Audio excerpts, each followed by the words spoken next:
नयाँ अध्याय लेख्दैछौँ। हामी आँखा जचाएर चस्मा बनाउनु पर्छ भन्छौँ, चस्मा अनुसारको आँखा होइन। हामी प्रदेश सभा र प्रदेश सरकारको पनि पुनर्संरचनाको पक्षमा छौँ। कानुनले गल्ती गर्ने कसैलाई छोड्दैन, गल्ती नगर्ने कोही डराउनु पर्दैन। भुटानी शरणार्थी काण्डमा ठुला र महत्त्वपूर्ण मानिसहरू अनुसन्धानमा तानिने परिस्थिति भनेपछि हामी पुराना राजनीतिक दलहरूका व्यथिति र विकृतिको भण्डाफोर गरेर यहाँ आइपुगेका हौँ। तन्त्रलाई नेतातन्त्रले चपाइरहेको थियो, नेतातन्त्रलाई बिचौलियाले नचाइरहेको थियो। सहकारी ठगी, सङ्गठित अपराध र सम्पत्ति शुद्धिकरण जस्ता अनुचित आरोपहरू लगाइए। एकपछि अर्को गरी नयाँ मुद्दा थपेर अभियोजन विस्तार गरियो, रातारात जेल स्थानान्तरण गरियो, अन्तिम इच्छा समेत सोधियो। अन्ततः शासकहरू हेलिकप्टर चढेर भागे। नयाँ राजनीतिक युगको घोषणा हो। हाम्रो लक्ष्य केवल सरकार बनाउने होइन, राज्यको चरित्र बदल्ने हो। केवल सत्ता प्राप्त गर्ने होइन, नागरिकको विश्वास पुनर्स्थापित गर्ने हो। भावी पुस्ताका लागि सक्षम, समृद्ध र न्यायपूर्ण नेपाल निर्माण गर्ने। न्यायपालिका सदैव स्वतन्त्र र निष्पक्ष हुनुपर्दछ। यसलाई कुनै शक्तिको छाया पर्न नदिई दबाव रहित र हस्तक्षेप मुक्त बनाइन्छ। रासोपाले समान अवसरमा आधारित समन्यायिक समावेशी समाज निर्माणको पक्ष लिन्छ। रासोपाको वैचारिकमा अस्पष्टता छ भन्ने कुराको पूर्ण खारेजी हुने कुरामा म विश्वस्त छु। हामी चाहन्छौँ सरकार बदलिए पनि राज्यको दिशा, आधारभूत नीति र राष्ट्रिय लक्ष्य नबदलियोस्। यो बलिदानमाथि राजनीति गर्ने र शहीदको भागबण्डा गर्ने पार्टी हुने छैन। सदस्य त परको कुरा भयो, नेता बनिदिन पनि कोही तयार थिएनन्। हामी अलग अलग हुन्थ्यौँ भने यो सम्भव हुने थिएन। अब यो जनादेशलाई केवल राजनीतिक विजयका रूपमा होइन, बरु सुशासन, पारदर्शिता र प्रणालीगत सुधारको वास्तविक शासन अभ्यासमा रूपान्तरण गर्ने ऐतिहासिक जिम्मेवारी हाम्रो काँधमा आएको छ। भदौ 23 र 24 गतिको जेन्जी विद्रोह केवल सामान्य असन्तोष थिएन, यो वर्षौँदेखि जमेर बसेको असमानता, भ्रष्टाचार, दण्डहीनता र अविश्वासको फोहोर तलाउमा भएको जनताको विस्फोट थियो। राष्ट्रिय स्वतन्त्र पार्टीको केन्द्रीय समिति, आयोग र विभाग एवं प्रदेश, जिल्ला, निर्वाचन क्षेत्र, पालिका र प्रवासबाट सहभागी हुनुभएका प्रिय प्रतिनिधि मित्रहरू, तपाईँहरूलाई नीलो क्रान्तिको राजनीतिक राजधानी चितवनमा हार्दिक स्वागत छ। रासोपाको उदय र विस्तारमा यस जिल्लाले खेलेको रणनीतिक र भावनात्मक भूमिका केवल हाम्रा दस्तावेजमा होइन, नेपालकै इतिहासमा लेखिसकेको छ। चितवनबाट प्राप्त जनसमर्थन र जनविश्वासले हिजो हामीलाई वैकल्पिक राजनीतिमा वैधता, ऊर्जा र दिशा प्रदान गर्यो। आज त्यही भूमिबाट हामी सुशासन, पारदर्शिता र परिणाममुखी राजनीतिको नयाँ अध्याय लेख्दैछौँ। बलिदानप्रति कृतज्ञ छौँ र भविष्यप्रति विश्वस्त। हामी इतिहासका बलिदानहरूले बाँधिएका छौँ। आज पनि म नेपालको राष्ट्र निर्माण र लोकतान्त्रिक इतिहासका अमर अध्यायहरूतर्फ फर्किन र ती सबैका ज्ञात अज्ञात शहीदहरूलाई सम्झन चाहन्छु, जसको बलिदानी बिना हामी हुने थिएनौँ, हामी यहाँ हुने थिएनौँ। राष्ट्रिय स्वतन्त्र पार्टी ती सबै बलिदानहरूको सम्मान गर्छ।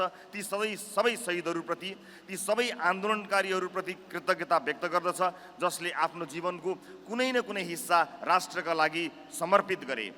हामी पुराना राजनीतिक दलहरूका व्यथिति र विकृतिको भण्डाफोर गरेर यहाँ आइपुगेका हौँ।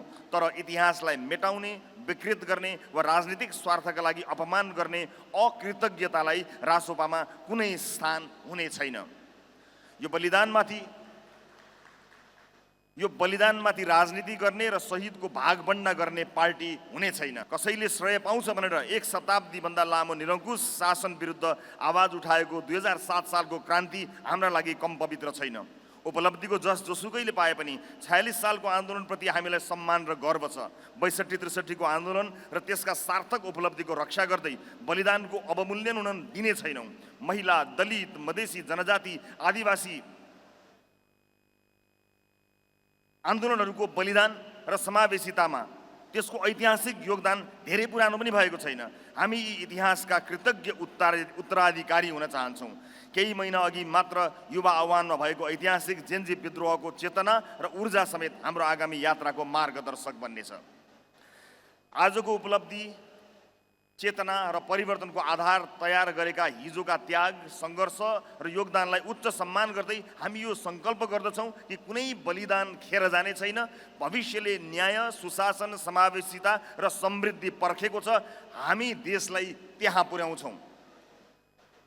4 वर्षमा शून्यबाट सिंहदरबारसम्म। आज यो ऐतिहासिक दस्तावेजमा म यो तथ्य रेकर्ड गराउन चाहन्छु कि हामी राजनीतिमा किन आयौँ। यसको जवाफले हामीलाई लक्ष्यबाट विचलित हुन दिने छैन। रासोपा स्थापना कालका सबैजसो साथीहरूले कुनै परम्परागत राजनीतिक पृष्ठभूमि थिएन।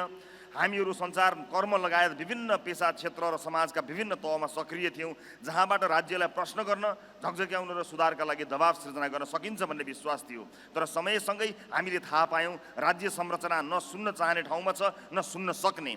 सत्ता केन्द्रित राजनीति, भ्रष्टाचार र जवाफदेहिताको कमी, खुला अवसरवाद र अस्थिर गठबन्धन अनि बिचौलियाको जगजगी लोकतन्त्रलाई नेतातन्त्रले चपाइरहेको थियो, नेतातन्त्रलाई बिचौलियाले नचाइरहेको थियो।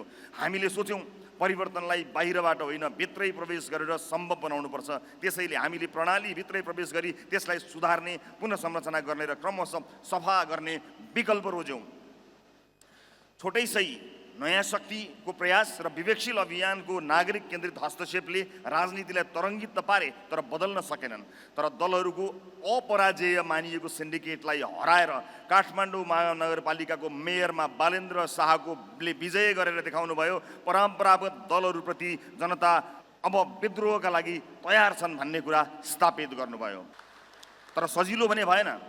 हरेक राजनीतिक आन्दोलनका संस्थापकहरूले जस्तै हामीले पनि ठुलो अविश्वास, आलोचना र उपहास बेहोर्यौँ। सदस्य त परको कुरा भयो, नेता बनिदिन पनि कोही तयार थिएनन्। स्थापित राजनीतिक दलहरू र पुरानो राजनीतिक संरचनालाई पहाडसँग तुलना गर्थे मानिसहरू र पहाडसँग कुइनो जुधाउने रहर नगर्न बरु यसैको हिस्सा बन्न सल्लाह दिन्थे। हामी सम्झाउन खोज्थ्यौँ यी अब पहाड रहेनन्, फोहोरका थुप्रामा परिणत भइसके। यी रहिरहे भने अब यो देश रहन्न। तर समाजका प्रभावशाली व्यक्तिहरू, बुद्धिजीवी, सञ्चारकर्मी वा चर्चित व्यक्तिहरू मान्न होइन सुन्न पनि तयार थिएनन्। जनता तयार थियो तर जान्ने सुन्ने मानिएकाहरू तयार थिएनन्। यो अविश्वासको ऐतिहासिक कारण पनि थियो। 2006 सालपछि जतिसुकै प्रख्यात गैर राजनीतिक व्यक्तिले खोलेको दलले पनि नेपालको संसदमा प्रतिनिधित्वसम्म गर्न सकेको थिएन। तर हाम्रो मेहनत र सङ्कल्पले स्थापनाको 5 महिनामै हामी करिब 12 लाख लोकप्रिय मतसहित देशको चौथो ठुलो पार्टी बन्यौँ। सरकारबाट सुशासन, संसदबाट खबरदारी। पुष्पकमल दाहाल नेतृत्वको सरकारमा हामीले 4वटा मन्त्रालयको जिम्मेवारी सहित सहभागिता जनायौँ। त्यो एकदमै छोटो समयमा पनि सरकारभित्रबाट सकारात्मक हस्तक्षेप गर्ने, सार्वजनिक सेवा प्रवाहलाई प्रभावकारी बनाउने, भ्रष्टाचार नियन्त्रण गर्ने र विधिको शासनलाई बलियो बनाउने प्रयास गऱ्यौँ। हामीले जनतामा भरोसा जगाए पनि वा नजगाए पनि परम्परागत राजनीतिक दलहरू पनि हामीसँग डराइसकेका थिए। उनीहरूले अपेक्षा गरेका थिएनन् कि रासोपा झन्डै 12 लाख मतसहित प्रमुख राजनीतिक शक्ति बन्न सक्छ र गठबन्धनको निर्णायक हिस्सा हुन्छ। रासोपाको राजनीतिक विस्तारलाई रोक्न र नेतृत्वलाई निष्क्रिय बनाउन संरचनाहरू उपयोग भए। म अनागरिकसम्म भएँ। षड्यन्त्रकारीहरूलाई लागेको थियो चुनावमा रासोपा कमजोर हुनेछ, तर जनताले थप समर्थनसहित हामीलाई 21 सिटको पार्टी बनाइदिए। यो केवल सङ्ख्यात्मक वृद्धि थिएन, यो जनविश्वासको पुनः पुष्टि थियो। त्यसपछि हामीले पुनः सरकारमा सहभागी हुँदै सुशासनका केही मानकहरू स्थापना गर्ने प्रयास गऱ्यौँ जुन यसअघि नेपालको राजनीतिक अभ्यासमा देखिएका थिएनन्। पारदर्शिता, जवाफदेहिता र संस्थागत सुधारका केही प्रारम्भिक अभ्यासहरू अघि सार्ने प्रयत्न गरियो। गन्दा 2 पटक भए पनि सरकारमा हामी करिब 5 महिना मात्र रह्यौँ। तर त्यही छोटो अवधि पनि हामीले सत्ता सञ्चालन होइन, सत्तामा सकारात्मक हस्तक्षेप गर्ने प्रयास गऱ्यौँ। सुशासनलाई व्यवहारमा उतार्ने, राज्य संयन्त्रलाई नागरिकप्रति जवाफदेही बनाउने र विधिको शासन स्थापित गर्ने अभियानलाई प्राथमिकता दियौँ। वर्षौँदेखि कानुनभन्दा माथि ठानिएकाहरूलाई कानुनको दायराभित्र ल्याउने साहसिक प्रयास गऱ्यौँ। शक्तिशाली, पहुँचवाला वा प्रभावशाली जोसुकै भए पनि कानुन सबैका लागि समान रूपमा लागू गर्नुपर्छ भन्ने सिद्धान्तलाई व्यवहारमा प्रमाणित गर्न खोज्यौँ। राज्य शक्तिको इच्छाले होइन विधि र संस्थाले चल्नुपर्छ भन्ने मान्यतालाई स्थापित गर्ने अभियान अगाडि बढायौँ। सुशासन, पारदर्शिता र जवाफदेहिताको मागले स्थापित शक्ति केन्द्रहरूलाई चुनौती दिन थाल्यो। हामीले सुरु गरेको सुशासनको एजेन्डाले पुराना शक्ति संरचनामा सिर्जना गरेको त्रास कति ठुलो भयो भने भुटानी शरणार्थी काण्डमा ठुला र महत्त्वपूर्ण मानिसहरू अनुसन्धानमा तानिने परिस्थिति बनेपछि रातारात देशको पहिलो र दोस्रो दल सरकार बनाउन एकै ठाउँमा उभिए। संसदीय इतिहासले नबिर्सने ती नीला स्कार्फ। रासोपाका सांसदहरू कोही पनि पेशेवर राजनीतिबाट आएका थिएनौँ। व्यवसाय, सञ्चार, नागरिक समाज विभिन्न पेसाबाट आएका हामीले संसदमा नयाँ राजनीतिक संस्कृतिको प्रयास गऱ्यौँ। नियमित उपस्थितिसँगै सुशासनका लागि दबाव र नीतिगत बहसमा जोड दियौँ। युवा पुस्ताको अपेक्षा र निराशालाई संसदमा आवाज दियौँ। संसदलाई जनताको आवाज बोल्ने, सरकारलाई जवाफदेही बनाउने र सुशासनको पक्षमा दबाव सृजना गर्ने मञ्चका रूपमा प्रयोग गर्ने प्रयास गऱ्यौँ। नयाँ पुस्ताको आशा, परिवर्तनको आकाङ्क्षा र राजनीतिक शुद्धिकरणको बहसलाई स्थापित गर्ने कोसिस गऱ्यौँ। हाम्रो त्यति सानो सङ्ख्याले पनि 2/3 दम्भ, कुशासन, अहङ्कार र राजनीतिक प्रतिशोध विरुद्ध ऐतिहासिक प्रतिरोध गर्यो। सङ्ख्यात्मक रूपमा थोरै भए पनि विचार, साहस र समर्थनका हिसाबले हामी 2/3 भन्दा पनि माथि भयौँ। घाँटीमा नीलो स्कार्फ बाँधेका ती सांसदहरू नेपालको संसदीय इतिहासमा लोकतन्त्र, सुशासन र नागरिक आवाजको पक्षमा दृढतापूर्वक उभिएका प्रतिनिधिका रूपमा सधैँ सम्झिइनेछन्। हामीले संसदलाई केवल औपचारिक बहसको थलो बन्न दिएनौँ, यसलाई जनजागरणको मोर्चा बनायौँ। जनताका आवाज, पीडा, आशा र अपेक्षालाई संसदभित्र बुलन्द गऱ्यौँ। राज्य सत्ताको दुरुपयोग, भ्रष्टाचार, व्यथिति र राजनीतिक प्रतिशोध विरुद्ध निरन्तर प्रश्न उठायौँ। संसदभित्रको हाम्रो उपस्थिति केवल विपक्षी भूमिकामा सीमित रहेन, बरु नागरिक चेतना जगाउने, सरकारलाई जवाफदेही बनाउने र लोकतान्त्रिक मूल्यहरूको रक्षा गर्ने अभियान बन्यो। रासोपामाथि निर्णायक षड्यन्त्र, शिरमै कुल्चन राज्यका 3वटै अङ्गको दुरुपयोग। 2081 साउनमा नेकपा एमाले र नेपाली काङ्ग्रेसको सरकार बनेसँगै रासोपा र ममाथि नाङ्गो राजनीतिक प्रतिशोध सुरु भयो र त्यसका लागि संस्थागत संयन्त्रहरू प्रयोग भए। संसदीय छानबिन विशेष समितिको निष्कर्ष विपरीत सहकारी ठगी, सङ्गठित अपराध र सम्पत्ति शुद्धिकरण जस्ता अनुचित आरोपहरू लगाइए। एकपछि अर्को गरी नयाँ मुद्दा थपेर अभियोजन विस्तार गरियो, रातारात जेल स्थानान्तरण गरियो, अन्तिम इच्छा समेत सोधियो। हामी विरुद्ध राज्यका 3 अङ्गको दुरुपयोग भयो। व्यवस्थापिकामा संसदीय छानबिन समितिको निर्णयलाई राजनीतिक उपकरण बनाइयो। कार्यपालिका त अत्याचारको कारखाना नै भयो। न्यायपालिकाको समेत दुरुपयोग भयो। चयनात्मक न्याय भयो। हाम्रो पार्टी र नेतृत्वलाई यति कुटिल र जटिल कानुनी, राजनीतिक र संस्थागत चक्रव्यूहमा फसाइएको थियो कि षड्यन्त्रकारीहरू रासोपा सकियो भन्ने निष्कर्षमा पुगेका थिए। सबै ढोकाहरू बन्द भएपछि हामी जनताको अदालतमा गयौँ। 40 लाख भन्दा बढी नागरिकले यो राजनीतिक प्रतिशोध विरुद्ध हस्ताक्षर नै गरेर ऐक्यबद्धता जनाए। षड्यन्त्र नै थियो, राजनीतिक प्रतिशोध नै थियो र यो हाम्रा विरुद्ध देशकै सबैभन्दा ठुलो साङ्गठनिक आपराधिक राजनीतिक अपराध थियो भनेर सिङ्गो देशले मान्यो, किनकि त्यो षड्यन्त्रमा सहभागी लगभग कोही पनि अहिलेको संसदमा दोहोरिएर आउन सकेनन्। जेन्जी विद्रोह, वर्षौँ जमेको फोहोरी तलाउमा युवा आक्रोश। भदौ 23 र 24 गतिको जेन्जी विद्रोह केवल सामान्य असन्तोष थिएन, यो वर्षौँदेखि जमेर बसेको असमानता, भ्रष्टाचार, दण्डहीनता र अविश्वासको फोहोर तलाउमा भएको जनताको विस्फोट थियो। लामो समयदेखि दबाइएका जनआक्रोश, असन्तुष्टि र परिवर्तनको आकाङ्क्षाको सामूहिक अभिव्यक्ति थियो। दीर्घ असन्तोषलाई तुरन्त विस्फोट गराउने एउटा ट्रिगर बिन्दु भने ओली सरकारले सामाजिक सञ्जालमाथि लगाएको प्रतिबन्ध भयो। 23 गतिको प्रदर्शनमा युवाहरूको हत्यापछि जनताको आक्रोश इतिहासमा कहिल्यै नदेखिएको ध्वंसमा प्रकट भयो। राजनीतिक संरचनाले स्थिरता, सुशासन र जनविश्वास निर्माण गर्न असफल भएको लामो समय भइसकेको थियो। दशकौँदेखिको शासन प्रणालीगत कमजोरी, भ्रष्टाचार, असमानता र अवसरको अभावले ढिलो छिटो सङ्गठित प्रक्रिया माग्थ्यो नै, तर यति ठुलो विध्वंसको अनुमान कसैको थिएन। राजनीतिक दलहरू पारदर्शिता, जवाफदेहिता र परिणाममुखी शासन दिन असफल भइरहँदा राज्य र नागरिक बीच दूरी बढेको थियो। भ्रष्टाचार व्यक्तिगत थिएन, संरचनागत समस्या बनिसकेको थियो। अवसरको कमी, शिक्षा र श्रमबीच असन्तुलन, बेरोजगारी र वैदेशिक पलायनले युवामा देशभित्र भविष्य छैन भन्ने मनोविज्ञान विकास भइसकेको थियो। एकातिर राजनीतिक अस्थिरता र सत्ता केन्द्रित संस्कार अनि अर्कातिर सूचनाको युग र चेतनाको विस्तार बीच द्वन्द्व हुनु नै थियो। विश्वसँग आफूलाई तुलना गर्न थालेको डिजिटल पुस्ता, पारदर्शी शासन, जवाफदेही नेतृत्व, अवसरमा समान पहुँच, भ्रष्टाचारमुक्त राज्य संरचना, नीति स्थिरता र परिणाममुखी विकास चाहन्थ्यो। तर केपी ओलीको सरकारले त्यो वास्तविकतासँग कुनै सरोकार राखेन।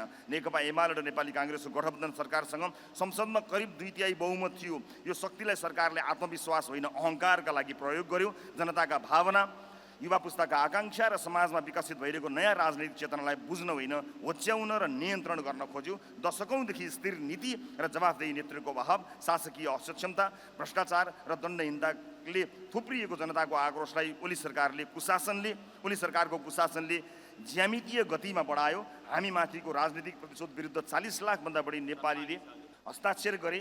ती हस्ताक्षरको सन्देश पनि सरकारले बुझ्न चाहेन। अन्ततः शासकहरू हेलिकप्टर चढेर भागे। संसद भङ्ग भयो र चुनावका लागि सुशीला कार्कीको नेतृत्वमा अन्तरिम सरकार बन्यो। हामी मिल्यौँ र इतिहास रच्यौँ। राजनीतिका नाममा सानो दायरामा सीमित दोकान चलाउने कि फराकिलो दृष्टिकोण, समावेशी व्यवहार र दीर्घकालीन सोचसहित मुलुककै नेतृत्वको लागि अग्रसर हुने भन्ने मोडमा हामीले दोस्रो विकल्प रोज्यौँ। त्यतिखेर म जेलमा थिएँ, तर नेपालका परिवर्तन चाहने सबै राजनीतिक शक्तिहरूसँग संवादमा थिएँ। हामी विभाजित रह्यौँ भने पुरानो स्थापित शक्तिले पुनः भ्रम, फन्डा र संरचनात्मक अवरोध खडा गर्छन् र चुनाव पनि हुन दिन्नन् भन्ने मेरो निष्कर्ष थियो। म जेलबाट बाहिर आएपछि विभिन्न वैकल्पिक धारहरू, सुशासन, समानता र परिवर्तनका पक्षधरहरूलाई एकै ठाउँमा ल्याउने पहल अझ तेज भयो। ऐतिहासिक लिगेसी भएका विवेकशील आन्दोलनका साथीहरू, वैकल्पिक राजनीति आन्दोलनसँग जोडिएका समूहहरू, स्थानीय सुशासन सक्रिय नेतृत्वहरू, सामाजिक न्यायका आन्दोलनहरूमा का साथीहरू, थरुवट आन्दोलनका प्रतिनिधिहरू, दलित आन्दोलनका साथीहरू सबैसँग साझा राजनीतिक भविष्यका लागि विस्तृत संवाद भयो। राष्ट्रिय स्वतन्त्र पार्टीलाई एकता र समायोजनको मार्गमा अगाडि बढाइयो, जसले पार्टीको दायरा मात्र होइन यसको वैचारिक गहिराई र सामाजिक आधारहरूले विस्तार गर्यो। वैकल्पिक राजनीतिक आन्दोलनका अग्रज उज्जवल थापाको अगुवाईमा सुरु भएको वैकल्पिक राजनीति आन्दोलनको विरासत रासोपाको पुँजी भयो। उज्यालो नेपाल पार्टीको एउटा समूह, नयाँ शक्तिका संस्थापक केही नेता, नागरिक उन्मुक्तिको प्रभावशाली समूह, हाम्रो पार्टी नेपाल तथा थरुवट थारुवान आन्दोलनका विभिन्न हिस्साको समायोजनले पनि रासोपाको आकार बढायो। अवज्ञा र विद्रोहको प्रतीक बन्नुभएका, कुशासनसँग एक्लै लड्ने साहस देखाउनुभएका, काठमाडौँ महानगरको नेतृत्व मार्फत विकास निर्माणको भूमिका निर्वाह गर्नुभएका, जेएनजी आन्दोलनका क्रममा प्रधानमन्त्रीको प्रस्ताव समेत अस्वीकार गरेर नैतिक मानक कायम गर्नुभएका बालेन शाह र उहाँ आबद्ध स्वतन्त्र साथीहरूसँगको समायोजनले देशमा ठुलो तरङ्ग ल्यायो। विभिन्न वैकल्पिक धार, आन्दोलन र नेतृत्वहरूको यो समायोजन केवल राजनीतिक गठबन्धन थिएन, बरु सुशासनको साझा दृष्टि, भ्रष्टाचार विरुद्धको साझा सङ्घर्ष, युवा पुस्ताको प्रतिनिधित्व र प्रणालीगत परिवर्तनको साझा प्रतिबद्धता थियो। यस एकीकृत प्रयासको परिणामस्वरूप भएको निर्वाचनमा जनताले अभूतपूर्व समर्थन जनाउँदै करिब 2/3 ऐतिहासिक जनादेश प्रदान गरे। विश्व राजनीतिमा पनि 4 वर्षभन्दा कम समयमै कुनै राजनीतिक शक्तिले यस्तो स्तरको सफलता हासिल गरेको उदाहरण दुर्लभ छ। यो केवल चुनावी विजय होइन, यो जनताको परिवर्तनप्रतिको विश्वास, पुराना प्रणालीप्रतिको अस्वीकार र नयाँ राजनीतिक युगको घोषणा हो। हामी अलग अलग हुन्थ्यौँ भने यो सम्भव हुने थिएन। अब यो जनादेशलाई केवल राजनीतिक विजयका रूपमा होइन, बरु सुशासन, पारदर्शिता र प्रणालीगत सुधारको वास्तविक शासन अभ्यासमा रूपान्तरण गर्ने ऐतिहासिक जिम्मेवारी हाम्रो काँधमा आएको छ। विश्वास रोपिएको र आशा जगाइरहेको सरकार, पार्टी वरिष्ठ नेता बालेन्द्र शाहको नेतृत्वमा रासोपाको सरकार बनेको धेरै भएको छैन, तर सरकारका नीतिगत र प्रशासनिक पहलहरू सुशासन, पारदर्शिता, जवाफदेहिता र विकास केन्द्रित राज्य संरचनाको दिशामा अग्रसर छन्। हालैका बजेट र नीति कार्यक्रमका सुधारले दीर्घकालीन रूपमा राज्यको संस्थागत क्षमता, नागरिक विश्वास र लोकतान्त्रिक प्रणालीको सुदृढीकरणमा योगदान पुर्याएका छन्। सुशासन सुदृढीकरण र सेवा प्रवाह सुधार, सरकारले सार्वजनिक सेवा प्रवाहलाई प्रभावकारी, छरितो र पारदर्शी बनाउन विभिन्न प्रशासनिक र डिजिटल सुधारहरूको थालनी गरेको छ। सरकारी सेवा प्रणालीमा रहेको ढिलासुस्ती, प्रक्रियागत जटिलता र अनावश्यक मध्यस्थता घटाउने उद्देश्यसहित सेवा प्रवाह सुधारलाई प्राथमिकता दिएको छ। यसले नागरिक राज्य सम्बन्धलाई थप प्रत्यक्ष, सहज र उत्तरदायी बनाउने आधार तयार गरेको छ।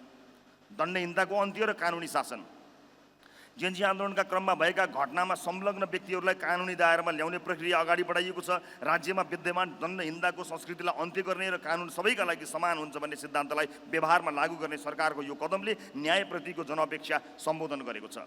उच्चपदस्थ व्यक्तिहरूको सम्पत्ति छानबिन, पूर्व तथा वर्तमान उच्चपदस्थ व्यक्तिहरूको सम्पत्ति छानबिन गर्न उच्चस्तरीय आयोग गठन गरिएको छ। यसले राज्य सञ्चालनमा पारदर्शिता, उत्तरदायित्व र जवाफदेहितालाई संस्थागत गर्नेछ।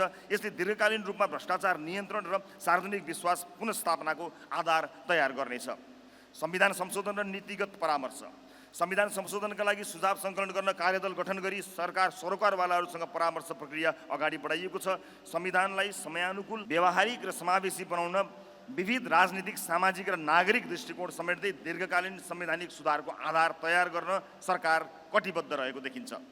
राजनीतिक नियुक्ति सुधार र संस्थागत दक्षता, विगतमा भएका विवादास्पद राजनीतिक नियुक्तिहरू खारेज गरी योग्यतामा आधारित प्रतिस्पर्धात्मक नियुक्ति प्रक्रिया सुरु गरिएको छ। सार्वजनिक संस्थाहरूलाई पेशागत, निष्पक्ष र दक्षतामुखी बनाउन अनि संस्थागत विश्वास र प्रशासनिक क्षमतामा सुधार ल्याउन यो महत्त्वपूर्ण कदम हुनेछ। सहकारी पीडितलाई राहत र वित्तीय सुधार, सहकारीमा बचत गरेका साना बचतकर्ताहरूको रकम फिर्ता गराउने प्रक्रिया सुरु भइसकेको छ। यसले पीडित नागरिकलाई प्रत्यक्ष राहत प्रदान गर्दै वित्तीय प्रणालीप्रति विश्वास पुनर्स्थापना गर्नेछ। वित्तीय अनुशासन र बचतकर्ताको सुरक्षा सुनिश्चित गर्ने दिशामा यो महत्त्वपूर्ण नीतिगत पहल हो। सार्वजनिक सम्पत्ति संरक्षण, सरकारी तथा सार्वजनिक जग्गा संरक्षणका लागि सम्बन्धित आयोगहरूको प्रतिवेदन कार्यान्वयनमा ल्याइएको छ। यसले सार्वजनिक सम्पत्तिको अतिक्रमण रोक्ने, राज्य स्रोतको दुरुपयोग नियन्त्रण गर्ने र दीर्घकालीन सम्पत्ति व्यवस्थापन सुधार गर्ने उद्देश्य बोकेको छ। बिचौलिया नियन्त्रण र पारदर्शिता, राजनीतिक पहुँच वा शक्ति प्रयोग गरी प्रभाव जमाउने बिचौलिया प्रवृत्ति विरुद्ध कानुनी कारबाही अघि बढाइएको छ। यसले राज्य संयन्त्रलाई पारदर्शी, निष्पक्ष र जवाफदेही बनाउने दिशामा कठोर सन्देश दिएको छ। अव्यवस्थित बसोबासी व्यवस्थापन, अव्यवस्थित बसोबासीको पुनर्स्थापना तथा लालपुर्जा वितरण प्रक्रियाका लागि तयारी थालिएको छ। यसले भूमिहीन तथा आवासविहीन नागरिकलाई दीर्घकालीन रूपमा समाधान दिनेछ। विकास आयोजनामा तीव्रता, वर्षौंदेखि अवरुद्ध रहेका विकास आयोजनाहरूलाई गति दिइएको छ। यसले आर्थिक गतिविधि विस्तार, रोजगारी सृजना र विकासको प्रत्यक्ष लाभ जनस्तरसम्म पुर्याएको छ। रासोपाको वैचारिकी सामाजिक लोकतन्त्र। एकतरी आलोचक हुनुहुन्छ जो कहिल्यै हाम्रा दस्तावेज नहेरी सधैँ भन्नुहुन्छ कि रासोपासँग विचार छैन। हामी परम्परागत वामपन्थी वा दक्षिणपन्थी होइनौँ र जानी बुझी त्यो राजनीतिक ध्रुवीकरणमा सीमित छैनौँ। कुनै पनि कठोर वैचारिक चौघेरालाई होइन, हामी व्यवहारिक, विवेक सम्बद्ध, आवश्यकता र यथार्थमा आधारित दृष्टिकोणलाई प्राथमिकता दिन्छौँ। पुराना वैचारिक ढाँचाहरूले मानव समाजलाई दिएको ऐतिहासिक योगदान, अनुभव र सकारात्मक अभ्यासलाई हामी सम्मान गर्छौँ, तर तिनलाई व्यवहारिक उपयोगिता र सामाजिक न्यायको तुलोमा चाहिँ जोख्छौँ। निजी क्षेत्रको प्रोत्साहन, लगानी मैत्री वातावरण र प्रतिस्पर्धामा हामी कसैलाई दक्षिणपन्थी लगाउँला? आधारभूत स्वास्थ्य सेवा र शिक्षा सबै नागरिकका लागि राज्यको सुनिश्चित गर्नुपर्छ भन्दा वामपन्थी देखिउँला?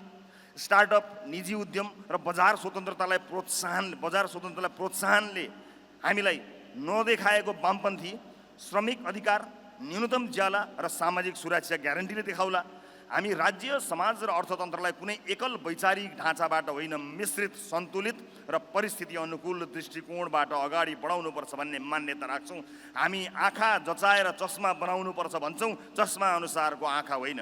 प्रिय प्रतिनिधि मित्रहरू, अब म प्रस्तावित नीति विचारबारे संक्षेपमा चर्चा गर्छु।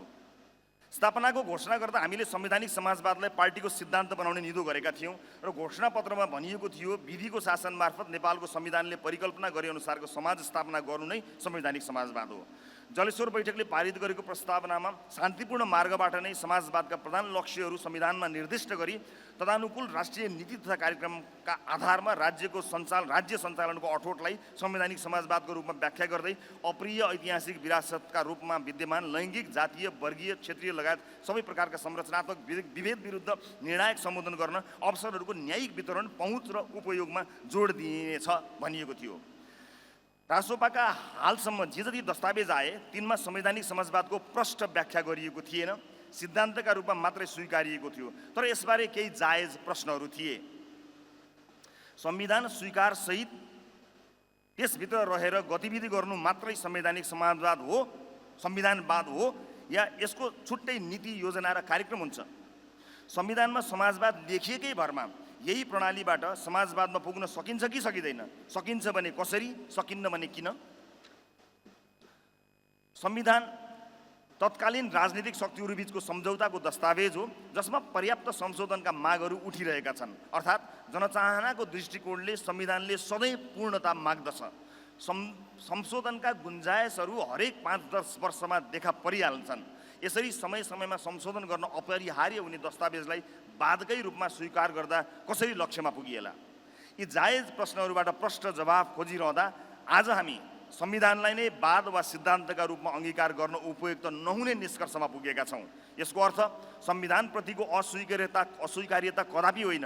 हो चाहिँ के भने देशको संविधान र दलको नीति विचार सिद्धान्त दुई अलग विषयहरू हुन् र राजनीतिक रूपमा हालसम्म प्राप्त उपलब्धिको स्थायित्व र सुदृढीकरण, नेपालको वर्तमान आर्थिक सामाजिक परिस्थिति र नागरिकले आशा गरेको राज्यको आधारभूत चरित्रको विश्लेषणका आधारमा हामीले सामाजिक लोकतन्त्रलाई पार्टीको मूल राजनीतिक सिद्धान्तको रूपमा अङ्गीकार गर्ने निष्कर्ष निकालेका छौँ।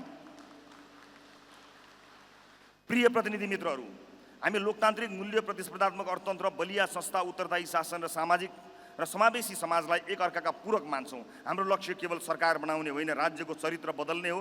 केवल सत्ता प्राप्त गर्ने होइन, नागरिकको विश्वास पुनर्स्थापित गर्ने हो। भावी पुस्ताका लागि सक्षम, समृद्ध र न्यायपूर्ण नेपाल निर्माण गर्ने हो। माथि प्रस्तावित सामाजिक लोकतन्त्र सोशल डेमोक्रेसी विचारधाराको सैद्धान्तिक अवधारणाभित्र रही स्वतन्त्रता, समृद्धि, सुशासन र सामाजिक न्याय सुनिश्चित गर्नका लागि हाम्रो राजनीतिक दर्शन 5 मूल आधार स्तम्भमा व्याख्या गर्न चाहन्छु। 1.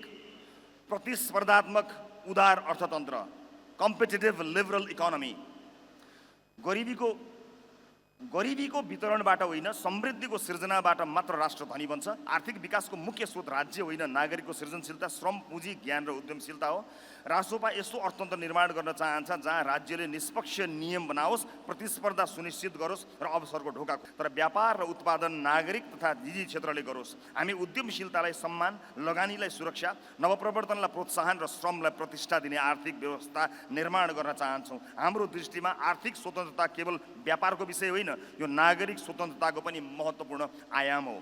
समग्रमा प्रतिस्पर्धात्मक उदार अर्थतन्त्रले बजारको गतिशीलता र समाजको समानताको लक्ष्यलाई एकैसाथ अघि बढाउने प्रयास गर्छ।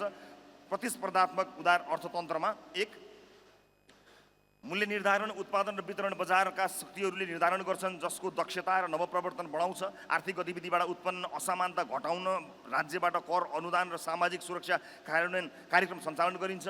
दुई, निजी स्वामित्वको मान्यता, उद्यमशीलता, लगानी र निजी सम्पत्तिको अधिकारलाई प्रोत्साहन गरिन्छ। एकाधिकार, कार्टेल र बजार दुरुपयोग रोक्न कानुनी तथा संस्थागत नियमन गरिन्छ।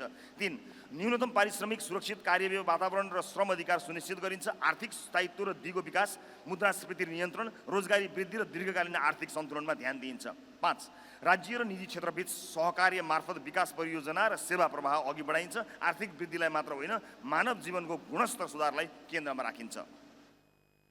दोस्रो, विधिको शासन र संस्थागत पद्धति, rule of law and institutionalised order. व्यक्तिको सदिच्छाले होइन, संस्थाको स्थायित्वले राष्ट्र अगाडि बढ्छ। इतिहासले देखाएको छ कि कमजोर संस्था भएको समाज अत्यन्त भ्रष्टाचार, अराजकता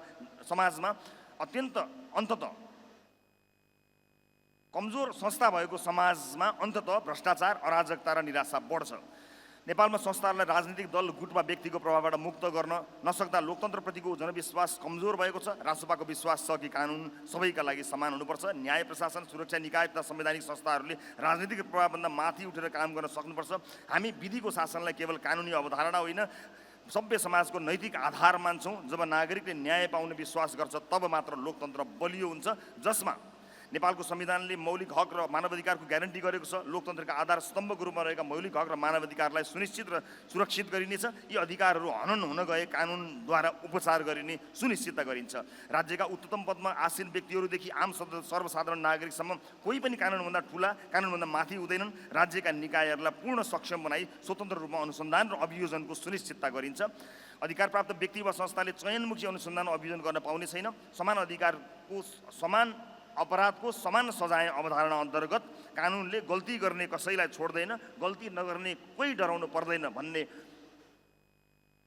मर्मको सुनिश्चितता गर्दछ। यसले कसैलाई पनि म राज्य हुँ, आई एम द स्टेट भन्ने सोच्न नसक्ने अवस्था स्थापित गर्छ। अपराध गर्नेको न पार्टी हुन्छ न जाति हुन्छ। कुनै पनि धर्म, लिङ्ग वा समुदाय वा पद वा प्रतिष्ठाका आधारमा कानुनले मतभेद गर्ने छैन। राज्यका सबै निकाय र व्यक्तिले कानुनले तोकेको सीमाभित्र रहेर आफ्नो अधिकार प्रयोग गर्नुपर्नेछ। न्यायपालिका सदैव स्वतन्त्र र निष्पक्ष हुनुपर्दछ। यसलाई कुनै शक्तिको छाया पर्न नदिई दबाव रहित र हस्तक्षेप मुक्त बनाइन्छ। तेस्रो, जनउत्तरदायी सरकार, सिटिजन सेन्ट्रिक अकाउन्टेबल गभर्मेन्ट। लोकतन्त्रको सार केवल चुनाव होइन, चुनावपछि पनि जनताले निरन्तर निगरानी र सहभागिता हो। नेपालमा राज्य संयन्त्र प्राय सेवकभन्दा शासक देखिन्थ्यो। सरकार नागरिकप्रति उत्तरदायी, पारदर्शी र मापन योग्य हुनुपर्छ भन्ने हाम्रो अवधारणा हो।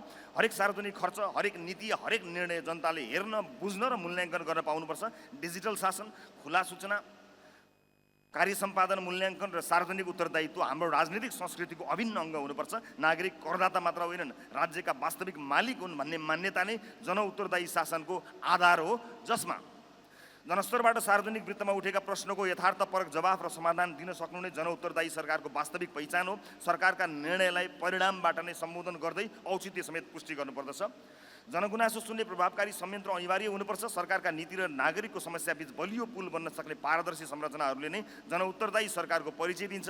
साथै सूचनाको हक प्राप्त गर्ने नागरिकको अधिकार सदैव सुनिश्चित हुनुपर्छ। यी सबै कार्यहरूमा पारदर्शिता अनिवार्य शर्त हुनुपर्दछ। जनउत्तरदायी सरकारले रचनात्मक प्रश्नहरूको सदैव सम्मान गर्दछ। आम सञ्चार माध्यम, विपक्षी दल तथा नागरिक समाजबाट प्राप्त हुने रचनात्मक आलोचना र प्रश्नलाई ससम्मान स्वागत गर्दछ। सार्वजनिक पदमा रहेका व्यक्तिहरूले आफ्नो पदको दुरुपयोग गर्न पाउने छैनन्। आफू पदमा रहँदा आफूबाट भएका कमजोरीहरूको जिम्मेवारी लिने र भए गरेका काम गैर कानुनी भए कानुनी बमोजिम सजायको समेत भागीदार हुनुपर्दछ। जनउत्तरदायी सरकारले संविधानले तोकेको समयमा स्वस्थ धाँधली रहित निर्वाचन सम्पन्न गर्दछ। यसरी हुने निर्वाचन जनताले निर्भीकतापूर्वक आफूलाई मन परेको दल वा प्रतिनिधि चुन्ने सार्वभौम अधिकारको सम्मान र संरक्षण गर्छ। 4. लोक कल्याणकारी राज्य, अ जस्ट वेलफेयर स्टेट। हामी न त अनियन्त्रित बजारवादमा विश्वास गर्छौँ, न त राज्य नियन्त्रित अर्थतन्त्रमा। आर्थिक स्वतन्त्रता हामी न त अनियन्त्रित बजारवादमा विश्वास गर्छौँ, न त राज्य नियन्त्रित अर्थतन्त्रमा। आर्थिक स्वतन्त्रतासँगै सामाजिक सुरक्षा र समान अवसरको प्रत्याभूति आवश्यक छ।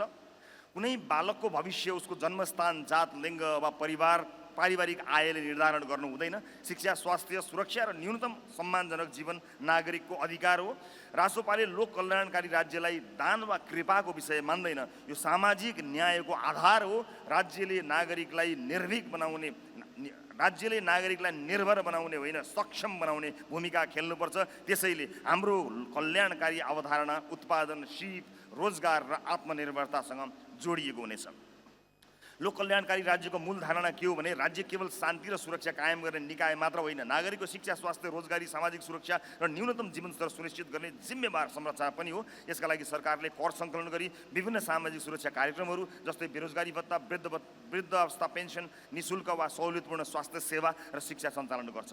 यस अवधारणाले आर्थिक विकाससँगै सामाजिक न्याय र समान अवसरलाई जोड दिन्छ। कमजोर, विपन्न र जोखिममा रहेका समूहको संरक्षण यसको प्राथमिकता हुनेछ।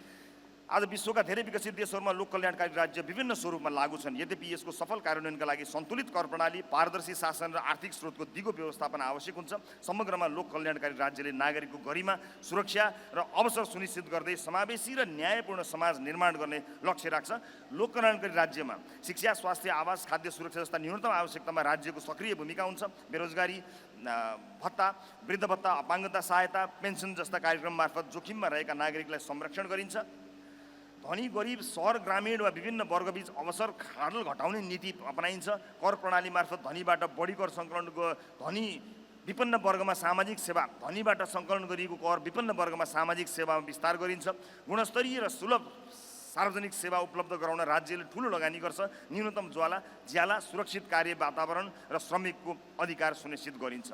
राज्यको मुख्य उद्देश्य केवल सुरक्षा होइन, नागरिकको जीवनस्तर सुधार गर्नु। विभिन्न वर्ग, क्षेत्र, लिङ्ग र समुदायलाई विकास प्रक्रियामा समेटिन्छ। बजार असफलता भएका क्षेत्रमा राज्यले प्रत्यक्ष हस्तक्षेप गर्छ। नागरिकलाई केवल आर्थिक इकाइ होइन, सम्मानित मानवको रूपमा व्यवहार गरिन्छ। र अन्तिम 5, समन्यायिक समावेशी समाज, equitable and inclusive society. Nepal अनेक पहिचानहरूको साझा राष्ट्र हो। हाम्रो विविधता विभाजनको आधार होइन, साझा समृद्धिको स्रोत हो। रासोपाले समान अवसरमा आधारित समन्यायिक समावेशी समाज निर्माणको पक्ष लिन्छ। हामी कुनै समुदायको विशेषाधिकार वा कुनै समुदायको बहिष्करण दुवैको विरोध गर्छौँ। हाम्रो लक्ष्य प्रतिनिधित्व मात्र होइन, वास्तविक सशक्तिकरण हो। हामी विश्वास गर्छौँ कि सामाजिक न्यायको अर्थ समाजलाई टुक्र्याउनु होइन, ऐतिहासिक रूपमा पछाडि परेका समुदायलाई अगाडि ल्याएर सबैलाई समान अवसरको मैदान उपलब्ध गराउनु हो। यसले ऐतिहासिक रूपमा पछाडि पारिएका समूह, महिला, दलित, जनजाति, मधेसी, थारू, मुस्लिम, अपाङ्गता भएका व्यक्तित्व, सीमान्तकृत समुदायको आवाजलाई समान महत्त्व दिन्छ। समावेशी लोकतन्त्रको मूल आधार समान अवसर, सामाजिक न्याय र प्रतिनिधित्वको सुनिश्चितता हो। केवल कानुनी व्यवस्था मात्र पर्याप्त हुँदैन, व्यवहारमा पनि पहुँच, सहभागिता र सम्मान सुनिश्चित हुनुपर्छ। राज्यका सबै निकायमा विविधताको प्रतिनिधित्व हुँदा नीति निर्माण अधिक यथार्थपरक र जनमैत्री बन्छ। अन्ततः समन्यायिक समावेशी समाजको अवधारणाले विभाजन होइन एकता, बहिष्करण होइन सहभागिता र असमानता होइन समानताको आधारमा समाज निर्माण गर्छ। जब हरेक नागरिकले आफू राज्यको अङ्ग भएको अनुभूत गर्छ, तब मात्र लोकतन्त्र समृद्ध र दिगो बन्छ। हामीले परिकल्पना गरेको समन्यायिक समावेशी समाजमा राज्यका सबै तह र निकायमा विभिन्न जाति, लिङ्ग, क्षेत्र र समुदायको न्यायोचित सहभागिता सुनिश्चित हुन्छ। शिक्षा, स्वास्थ्य, रोजगारी र राजनीतिक पहुँचमा सबै नागरिकलाई बराबर अवसर प्रदान गरिनेछ। ऐतिहासिक रूपमा पछाडि परेका समुदायलाई विशेष व्यवस्था मार्फत सशक्त बनाइन्छ। नीति निर्माणदेखि कार्यान्वयनसम्म सबै वर्गको अर्थपूर्ण सहभागिता हुन्छ। विभेद, असमानता र अन्याय हटाउँदै न्यायपूर्ण समाज निर्माणमा जोड दिइन्छ। सबै भाषा, संस्कृति, धर्म र परम्पराको संरक्षण र सम्मान गरिन्छ। शासन प्रणाली खुला, जवाफदेही र जनमुखी हुन्छ। सबै नागरिक कानुनको नजरमा समान हुन्छन् र कानुन निष्पक्ष रूपमा लागू हुन्छ।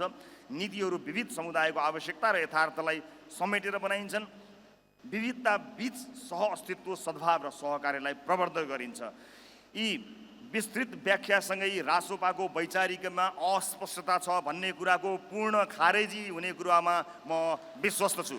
महाधिवेशन उपरान्त, यो पहिलो महाधिवेशन उपरान्त राष्ट्रिय स्वतन्त्र पार्टीको मूल राजनीतिक सिद्धान्त सामाजिक लोकतन्त्र, सोसियल डेमोक्रेसी हुनेछ। पार्टीका सम्पूर्ण दस्तावेजहरूमा यस मूल राजनीतिक सिद्धान्त सामाजिक लोकतन्त्र, सोसियल डेमोक्रेसीलाई समावेश गरिने कुरा म सम्पूर्ण प्रतिनिधि मित्रहरूलाई जानकारी गराउन चाहन्छु। प्रिय प्रतिनिधि मित्रहरू, हाम्रो आर्थिक दृष्टिकोण सामाजिक न्याय सहितको उदार लोकतान्त्रिक समृद्धि। अब केही पेजहरू बाँकी छन्, तयारी गर्नु होला। हाम्रो आर्थिक दृष्टिकोण सामाजिक न्याय सहितको उदार लोकतान्त्रिक समृद्धि। राष्ट्रिय स्वतन्त्र पार्टी नेपाली राज्य र समाजलाई बहुलवादी लोकतन्त्र, विधिको शासन, नागरिक स्वतन्त्रता र सामाजिक न्यायका आधारमा पुनर्संरचना गर्दै समतामूलक समृद्धिमा लैजान प्रतिबद्ध छ। हाम्रो राजनीतिक दर्शन व्यक्तिगत स्वतन्त्रता र सामाजिक उत्तरदायित्व अनि प्रतिस्पर्धा र अवसरको समान पहुँच बीचको सन्तुलनमा आधारित छ। सामाजिक न्याय सहितको उदार अर्थतन्त्र र सामाजिक बजार अर्थव्यवस्था हाम्रो आर्थिक मार्गदर्शक सिद्धान्त हो। हाम्रा लागि लोकतन्त्र केवल राजनीतिक अधिकारको विषय होइन, यो आर्थिक अवसर, सामाजिक गतिशीलता र सम्मानजनक जीवनयापनको सुनिश्चितता पनि हो। राज्यको भूमिका नागरिकमाथि नियन्त्रणको विस्तार होइन, नागरिकको क्षमता विकास, अवसरहरूको सृजना र सामाजिक सुरक्षाको प्रत्याभूति हुनुपर्छ। निजी क्षेत्रको सृजनशीलता, नवप्रवर्तन र लगानीलाई आर्थिक वृद्धिको मुख्य इन्जिन मान्दै रासोपा प्रतिस्पर्धात्मक, खुला र उद्योग मैत्री अर्थतन्त्र निर्माणमा विश्वास गर्दछ। तर यस्तो अर्थतन्त्र सामाजिक उत्तरदायित्वबाट विमुख हुने छैन। आर्थिक वृद्धिको प्रतिशत समाजका सबै वर्गमा न्यायोचित रूपमा वितरण राज्यको दायित्व हो। रासोपाले प्रवर्तन गर्ने सामाजिक बजार अर्थतन्त्रले बजारको दक्षता र सामाजिक न्यायको उद्देश्यलाई जोड्नेछ। यस अवधारणा अन्तर्गत राज्यले उत्पादन र व्यापार सञ्चालन गर्ने होइन, बरु निष्पक्ष नियम निर्माण गर्ने, स्वच्छ प्रतिस्पर्धा सुनिश्चित गर्ने तथा सार्वजनिक शिक्षा, स्वास्थ्य, सामाजिक सुरक्षा, आवास, पूर्वाधार र अवसरको समान पहुँच मार्फत नागरिकको जीवनस्तर उकास्ने भूमिका निर्वाह गर्दछ। यसरी निर्माण हुने लोक कल्याणकारी राज्यको उद्देश्य समान परिणाम होइन, समान अवसर सुनिश्चित गर्नु हो। हामी मान्छौँ कि आर्थिक वृद्धि सामाजिक रूपान्तरणको अपरिहार्य आधार हो। गरिबी निवारण, रोजगारी विस्तार, मानव विकास र सामाजिक सुरक्षाको दिगोपन आर्थिक समृद्धि बिना सम्भव हुँदैन। त्यसैले उत्पादकत्व वृद्धि, पुँजी निर्माण, प्रविधि हस्तान्तरण, नवप्रवर्तन र उद्यमशीलताको विस्तारलाई राष्ट्रिय प्राथमिकताका रूपमा स्थापित गर्नु छ। जोखिम उठाएर गरिने निजी लगानी तथा सक्षम सार्वजनिक सहजीकरणबाट सृजित आर्थिक ऊर्जा नै दीर्घकालीन समृद्धिको मूल स्रोत हो। नेपालको वर्तमान अर्थतन्त्र उच्च उत्पादन लागत, कमजोर संस्थागत क्षमता, जटिल नियमनकारी संरचना र सीमित अन्तर्राष्ट्रिय पहुँचका कारण प्रतिस्पर्धात्मक बन्न सकेको छैन। रासोपा यस अवस्थालाई बदल्न व्यापक संरचनात्मक सुधारको पक्षमा छ। प्रशासनिक झन्झटको अन्त्य, नीतिगत स्थिरता, डिजिटल शासन, कर प्रणालीको सरलीकरण, लगानी संरक्षण तथा न्यायिक विश्वसनीयताको सुदृढीकरण मार्फत नेपाललाई दक्षिण एसियाकै आकर्षक लगानी गन्तव्य बनाउने हाम्रो लक्ष्य छ। हामी खुला विश्व अर्थतन्त्रसँग आत्मनिर्भर सम्बन्धमा विश्वास गर्छौँ। नेपालले आफ्ना सापेक्षिक लाभका क्षेत्र स्वच्छ ऊर्जा, हरित औद्योगिकरण, कृषि पर्यटन, सूचना प्रविधि तथा डिजिटल सेवामा प्रतिस्पर्धात्मक क्षमता विकास गर्नुपर्छ। विदेशी तथा स्वदेशी लगानीलाई समान अवसर प्रदान गर्दै उत्पादन, निर्यात र रोजगारी विस्तारका लागि आवश्यक कानुनिकता, संस्थागत सुधारहरू गर्न जरुरी छ। हरित विकास, प्रविधि मैत्री उद्योग र ज्ञानका आधारमा अर्थतन्त्र नै 21औं शताब्दीको नेपाली समृद्धिको आधार बन्नेछ भन्ने हाम्रो विश्वास छ। विश्वभर फैलिएको नेपाली डायस्पोरालाई हामी नेपालको आर्थिक तथा सामाजिक रूपान्तरणको महत्त्वपूर्ण साझेदार मान्दछौँ। गैर-आवासीय नेपालीहरूको ज्ञान, सिप, पुँजी र अन्तर्राष्ट्रिय सञ्जाललाई राष्ट्रिय विकाससँग जोड्न उनीहरूलाई पूर्ण आर्थिक, सामाजिक र लगानी सहितको अधिकार दिनुपर्छ भन्ने हाम्रो स्पष्ट मान्यता छ। रासोपाको आर्थिक दृष्टिकोणको अन्तिम लक्ष्य केवल कुल ग्रस्त उत्पादन जीडीपी वृद्धि होइन, बरु स्वतन्त्र, सक्षम, सुरक्षित र सम्मानित नागरिकको निर्माण हो। आर्थिक समृद्धि र सामाजिक न्याय परस्पर विरोधी होइनन्, बरु एकअर्काका पूरक हुन्। उद्यमशीलता, नवप्रवर्तन र प्रतिस्पर्धाबाट सृजित समृद्धिलाई सामाजिक उत्तरदायित्व र न्यायपूर्ण अवसर वितरणसँग जोड्दै समृद्ध, समावेशी र आधुनिक नेपालको निर्माण गर्नु नै राष्ट्रिय स्वतन्त्र पार्टीको आर्थिक सङ्कल्प हो। हाम्रो परराष्ट्र नीति, विकास कूटनीति र वैश्विक मञ्चमा जीवन्त उपस्थिति। राष्ट्रिय स्वतन्त्र पार्टीका लागि परराष्ट्र नीति राष्ट्रिय सार्वभौमिकता, आर्थिक समृद्धि, नागरिक हित र अन्तर्राष्ट्रिय सम्मानको प्रवर्धन गर्ने रणनीतिक साधन हो। नेपालको संविधानले परिभाषित गरेका राष्ट्रिय हित, स्वतन्त्रता, सार्वभौमिकता, भौगोलिक अखण्डता, राष्ट्रिय स्वाभिमान, सीमाको सुरक्षा, नागरिकको हक हित तथा आर्थिक समुन्नतिलाई परराष्ट्र नीतिको आधारभूत मार्गदर्शक मान्दै रासोपा स्वतन्त्र, सन्तुलित र राष्ट्रहित केन्द्रित परराष्ट्र नीतिमा प्रतिबद्ध छ। हामी संयुक्त राष्ट्रसङ्घको बडापत्र, पञ्चशीलका सिद्धान्त, असंलग्न आन्दोलनहरूको भावना, अन्तर्राष्ट्रिय कानुन तथा विश्व शान्तिका सार्वभौम मान्यताप्रति प्रतिबद्ध रहँदै बदलिँदो विश्व व्यवस्थाको यथार्थलाई समेत आत्मसात गर्नेछौँ। हाम्रो दृष्टिमा परराष्ट्र नीति केवल कूटनीतिक सम्बन्ध व्यवस्थापनको विषय होइन, बरु राष्ट्रिय विकास, आर्थिक रूपान्तरण, लगानी आकर्षण, व्यापार विस्तार, प्रविधि हस्तान्तरण र अन्तर्राष्ट्रिय साझेदारीको माध्यम पनि हो। त्यसैले रासोपाले परम्परागत शक्ति केन्द्रित कूटनीतिभन्दा विकास कूटनीति, डेभलपमेन्ट डिप्लोमेसीलाई परराष्ट्र नीतिको केन्द्रमा स्थापित गर्ने लक्ष्य राखेको छ। नेपाल भूराजनीतिक दृष्टिले विश्वका दुई उदाउँदा र आर्थिक तथा रणनीतिक शक्तिहरू भारत र चीनको बीचमा अवस्थित छ। यो भौगोलिक अवस्थालाई कमजोरी होइन, अवसरका रूपमा उपयोग गर्नुपर्छ र गर्न सकिन्छ भन्नेमा रासोपा विश्वस्त छ। हामी नेपाललाई प्रतिस्पर्धी प्रभाव क्षेत्रको निष्क्रिय मैदान होइन, दक्षिण एसिया र हिमालय क्षेत्रलाई जोड्ने आर्थिक, सांस्कृतिक, व्यापारिक तथा मानवीय सम्पर्कको जीवन्त पुलका रूपमा विकास गर्ने दीर्घकालीन दृष्टिकोण राख्दछौँ। हाम्रा छिमेकी राष्ट्रहरूसँगको सम्बन्ध पारस्परिक सम्मान, समानता, विश्वास र साझा हितमा आधारित हुनेछन्। भारत र चीन दुवैसँग सन्तुलित, स्थिर र व्यावहारिक सम्बन्ध कायम गर्दै व्यापार, पूर्वाधार, ऊर्जा, पर्यटन, शिक्षा, प्रविधि तथा क्षेत्रीय कनेक्टिभिटीका क्षेत्रमा सहकार्य विस्तार हाम्रो प्राथमिकता हो। सीमा व्यवस्थापन, सीमा विवाद तथा ऐतिहासिक सन्धि सम्झौताका विषयलाई भावनात्मक बहस होइन, तथ्य, प्रमाण, अन्तर्राष्ट्रिय अभ्यास र संस्थागत संवाद मार्फत समाधान खोज्न हामी प्रतिबद्ध छौँ, कटिबद्ध छौँ। रासोपा विश्वका सबै मित्र राष्ट्रहरूसँग राष्ट्रिय हित, पारस्परिक लाभ र सार्वभौम समानताका आधारमा सम्बन्ध विस्तार गर्ने पक्षमा छ। कुनै पनि शक्ति केन्द्रप्रति अनावश्यक झुकाव वा निर्भरता होइन, बरु विविध साझेदारी, रणनीतिक सन्तुलन र स्वायत्त निर्णय क्षमता मार्फत नेपालको अन्तर्राष्ट्रिय भूमिका सुदृढ गर्नुपर्छ भन्ने हाम्रो मान्यता छ। बदलिँदो विश्व परिवेशमा जलवायु परिवर्तन, ऊर्जा सुरक्षा, आपूर्ति श्रृङ्खला, प्रविधि शासन, साइबर सुरक्षा र आप्रवासन जस्ता नयाँ अन्तर्राष्ट्रिय मुद्दामा नेपाललाई सक्रिय र प्रभावकारी आवाजका रूपमा स्थापित गर्न हामी प्रतिबद्ध छौँ। विश्वभर फैलिएका नेपालीहरू नेपालको सौम्य शक्ति, सफ्ट पावरका सबैभन्दा महत्त्वपूर्ण स्रोत हुन्। रासोपा नेपाली डायस्पोरालाई केवल रेमिट्यान्सको स्रोतका रूपमा होइन, ज्ञान, सिप, नवप्रवर्तन, लगानी, अन्तर्राष्ट्रिय अनुभव र विश्वव्यापी सञ्जालको वाहकका रूपमा हेर्दछ। विदेश स्थित नेपालीहरूको बौद्धिक, आर्थिक र सामाजिक पुँजीलाई राष्ट्रिय विकाससँग जोड्न विशेष कूटनीतिक तथा नीतिगत संयन्त्र निर्माण हाम्रो प्राथमिकता हुनेछ। गैर-आवासीय नेपालीहरूको नेपालसँगको सम्बन्धलाई अझ मजबुत बनाउँदै उनीहरूको ज्ञान, प्रविधि, लगानी र अनुभवलाई राष्ट्रिय समृद्धिको अभियानमा परिचालित गर्न रासोपाले पुलको काम गर्नेछ। हामी विश्वास गर्छौँ कि 21औं शताब्दीको सफल परराष्ट्र नीति केवल सीमाको रक्षा गर्ने नीति होइन, अवसरको खोजी गर्ने साझेदारी।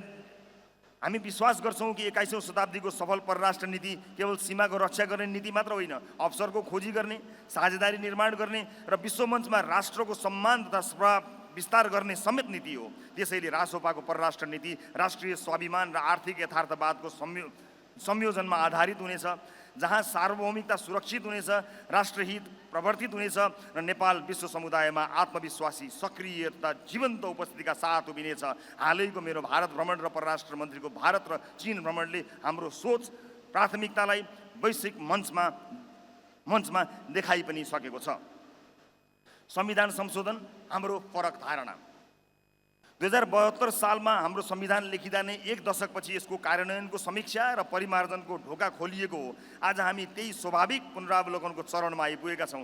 रासोपा यस अवधिमा संविधानका उपलब्धि र कमजोरी अनि नागरिकले चाहेका सुधारबारे खुला, इमान्दार र जिम्मेवार बहसका पक्षमा छ।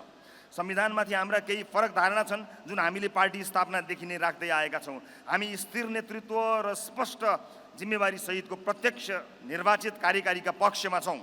हामी अहिलेको अत्यन्त महँगो निर्वाचन प्रणालीको सट्टा पूर्ण समानुपातिक निर्वाचन प्रणालीका पक्षमा छौँ, जसले सबै समुदायको प्रतिनिधित्व सुनिश्चित गरोस्।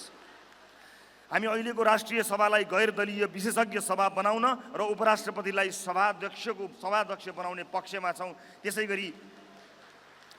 गरी हामी प्रदेश सभा र प्रदेश सरकारको पनि पुनर्संरचनाको पक्षमा छौँ। संविधान राष्ट्रको साझा दस्तावेज हो, कुनै दलको घोषणा पत्र होइन। त्यसैले हामी यसको संशोधन पनि सङ्कुचित राजनीतिक स्वार्थबाट होइन, राष्ट्रको दीर्घकालीन आवश्यकता, जनताको अनुभव र लोकतान्त्रिक अभ्यासबाट निर्धारित होस् भन्ने चाहन्छौँ। संविधान न अपरिवर्तनीय दस्तावेज हो, न प्रत्येक राजनीतिक परिवर्तनसँगै फेर्ने अस्थिर दस्तावेज। संविधान संशोधनको अबको आधार पनि सुशासन, स्थायित्व, प्रतिनिधित्व र नागरिकको हित हुनुपर्छ। हामी व्यापक राष्ट्रिय संवाद, विज्ञहरूसँगको सुझाव, नागरिकको सहभागिता र सम्भव भएसम्म सर्वदलीय सहमतिको पक्षमा छौँ। रासपाको संसदीय नीति दीर्घकालीन विषयमा आम सहमति। रासपा नेपालको राजनीतिक संस्कृति बदल्न चाहन्छ। दशकौँसम्म राजनीति को मित्र को शत्रु भन्ने चस्माबाट हेरियो, तर राष्ट्र निर्माणको राजनीतिमा दलहरू एकअर्काका शत्रु होइनन्, बढीमा विचार, कार्यक्रम र प्राथमिकता फरक भएका प्रतिस्पर्धी हुन्। लोकतन्त्रमा चुनावी प्रतिस्पर्धाको अर्थ राष्ट्रका आधारभूत प्रश्नहरूमा पनि मतभेद हुनु होइन। हाम्रा साँच्चै साझा शत्रु गरिबी, बेरोजगारी, भ्रष्टाचार, कुशासन, अशिक्षा र कमजोर स्वास्थ्य सेवा हुन्। युवाको पलायन, आर्थिक परनिर्भरता, उत्पादनहीन अर्थतन्त्र, राज्यप्रतिको घट्दो विश्वास अनि सामाजिक विभाजन र असहिष्णुता हुन् यो देशका साझा शत्रु। आजसम्म सत्ताको भागबण्डाका कारण सर्वदलीय सहमति भन्ने शब्द एकदमै बदनाम छ। हामी त्यो सहमति राष्ट्र निर्माणमा लगाएर त्यसको गरिमा फर्काउन चाहन्छौँ। उदाहरणका लागि शिक्षा। हामीलाई कस्तो नागरिक चाहिन्छ, कस्तो शिक्षा प्रणाली चाहिन्छ, यो प्रश्न केवल सरकारको होइन, समाजको भविष्यको हो। त्यसैले शिक्षा नीति राष्ट्रिय सहमतिको विषय हो। नागरिकको आधारभूत स्वास्थ्य अधिकार, स्वास्थ्य पूर्वाधार, स्वास्थ्य बिमा र गुणस्तरीय सेवा कुनै दल विशेषको मात्र चासोका विषय होइनन्। सडक, रेल, जलविद्युत, सिँचाइ, खानेपानी, डिजिटल पूर्वाधार जस्ता परियोजना, राष्ट्रिय गौरवका आयोजनाहरूमा हामी साझा धारणा बनाउन अग्रसरता लिनेछौँ। उत्पादन र रोजगारी, सुशासन, संविधान र निर्वाचन प्रणाली सुधार, परराष्ट्र नीति, राष्ट्रिय हित, जलवायु सङ्कट र प्राकृतिक स्रोतको उपयोगमा पनि सिङ्गो देश एकमत नहुने कुनै कारण छैन। हामी चाहन्छौँ सरकार बदलिए पनि राज्यको दिशा, आधारभूत नीति र राष्ट्रिय लक्ष्य नबदलियोस्। साङ्गठनिक जीवनका प्रवृत्तिगत समस्या, समूहवाद, गुटबन्दी र व्यक्तिवाद। स्थापना भएको 4 वर्ष पुगे पनि विभिन्न कारणले राष्ट्रिय स्वतन्त्र पार्टी अझै पनि राजनीतिक अभियानबाट संस्थागत राजनीतिक दलमा रूपान्तरण भइरहेको सङ्क्रमण कालमै छ। जनमतबाट हाम्रो शानदार संसदीय आकार त तय भएको छ, तर दीर्घकालीन राजनीतिक शक्तिको आधार लोकप्रियता मात्र हुन सक्दैन। त्यसका लागि त वैचारिक स्पष्टता, विधिमा आधारित नेतृत्व विकास र प्रभावकारी सङ्गठनात्मक संरचना अपरिहार्य छ। तर हामीले स्वीकार गर्नै पर्छ, केन्द्रदेखि स्थानीय तहसम्म जिम्मेवारी, उत्तरदायित्व र अनुशासनमा आधारित सङ्गठन निर्माणमा विभिन्न चुनौतीहरू देखिएका छन्। निजी फाइदाका लागि पार्टीभित्र नयाँ र पुरानाका नाममा खेल्ने प्रवृत्ति, गुटगत मानसिकता, व्यक्तिगत प्रभाव विस्तारको प्रवृत्ति र व्यक्ति केन्द्रित सोचले सङ्गठनात्मक एकता र विश्वासलाई चुनौती दिइरहेका छन्। मुहान जे भए पनि हामी एउटै नदीका हिस्सा हौँ भन्ने भावनाका साथ सहकारी र सम्मानको संस्कार विकासमा पनि कमजोरी देखिएको छ। समूहगत संरक्षणवादले योग्य तथा प्रतिबद्ध सदस्यहरूलाई निरुत्साहित बनाइरहेको गुनासो पनि छ। प्रारम्भिक योगदानका आधारमा विशेष अधिकार खोज्ने र आफूमाथि चुनौती हुन सक्छ भनेर राम्रा व्यक्तिलाई पार्टीमा आउनबाट रोक्ने प्रवृत्ति पनि देखिएकै छ। नियमित सम्पर्क, संवाद र क्षमता विकासको अभावमा सदस्यहरूमा निराशा र निष्क्रियता बढ्ने जोखिम पनि छ। सङ्गठन विधिभन्दा व्यक्तिमा निर्भर होला कि भन्ने चिन्ता पनि बढेको छ। यो महाधिवेशनपछि पार्टीमा पूर्व समूह भन्ने र निजी स्वार्थका लागि मुहान खोज्ने काम सधैँका लागि बन्द हुनुपर्छ र आउँदा दिनमा नेतृत्व चयन खुला, प्रतिस्पर्धात्मक, पारदर्शी र योग्यतामा आधारित हुनुपर्छ। प्रशिक्षण, मार्गदर्शन र राजनीतिक संस्कार निर्माणलाई सङ्गठनको केन्द्रीय कार्यभार बनाउन आवश्यक छ। सङ्गठन विस्तार, सुदृढीकरण र शुद्धिकरणलाई अब समान प्राथमिकताका साथ अगाडि बढाउनुपर्छ। चाकडी होइन, उत्पादन र उद्यमसँग जोडिएका पार्टी सदस्य। राष्ट्रिय स्वतन्त्र पार्टी निर्माण गर्न खोजेको सदस्य केवल राजनीतिक गतिविधिमा सीमित व्यक्ति होइन, समाजमा मूल्य सिर्जना गर्ने, उत्पादन बढाउने र उद्यमशीलताको अभ्यास गर्ने नागरिक पनि हो। हाम्रो विश्वास छ राजनीति केवल राज्य सत्ताको अभ्यास होइन, समाज र अर्थतन्त्रको सकारात्मक रूपान्तरणको माध्यम पनि हो।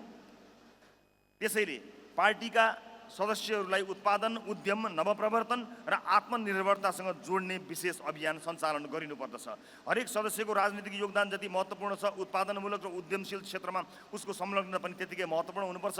पार्टीभित्र सदस्यले सङ्गठन निर्माण, जनसम्पर्क, प्रशिक्षण वा सामाजिक अभियानमा गरेको योगदानको मूल्याङ्कन हुने भए चाहिँ उत्पादन र उद्यममा गरेको योगदानको पनि अभिलेख र मूल्याङ्कन गरिने व्यवस्था विकास गरिनुपर्नेछ।